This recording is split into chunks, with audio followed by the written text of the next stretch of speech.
Ahmedabad fire and emergency સર્વિસીસમાંથી હું divisional fire officer PB Rawal west zone તથા સેન્ટ્રલ ઝોન સંભાળું છું. ફટાકડાની ઉપર કોઈ વાસણ ઢાંકી અને ફટાકડો ન ફોડવો, કચરાના ઢગલાની અંદર ફટાકડો ન ફોડવો, ફૂટેલા ફટાકડાનો વેસ્ટ ભેગો કરીને સળગાવવો નહીં, અને કોઈ પણ ઝાડની નીચે જઈ અને ફ્લાવર શોટ જેવા ફ્લાવર શોટ ને આ બધું ન ફોડવું.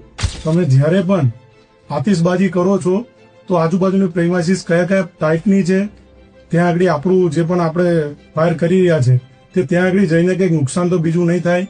ફટાકડા જ્યારે ફોડી રહ્યા છો તો એને વ્યવસ્થિત કોઈ અખતરા કર્યા વગર ફોડવા જોઈએ. જેવી રીતે કે ફટાકડાની ઉપર કંઈ વાસણ મૂકવું, કોઈ ગટર હોય બંધ એની અંદર ફટાકડો સળગાઈ નાખવો, ફટાકડાના હાથમાં સળગાઈ ઉપર ફેંકવો, અથવા તો કોઈ ઝાડ જોડે આતશબાજીના જે શોટ હોય છે એને ઝાડના નીચે લઈ જઈને સળગાવો.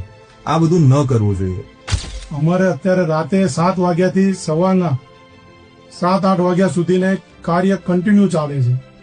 એટલે બનતા સુધીને એવી જગ્યા તમે પસંદ કરો કે એ જગ્યાએ ફાયર થવાના ચાન્સીસ બિલકુલ ઓછા રહે. ફાયર સર્વિસ એ 24 કલાક માટે તત્પર રહે છે અને આગ અકસ્માતના બનાવો આ સમય દરમિયાન ખૂબ જ વધારે પ્રમાણમાં થતા હોવાથી તેઓ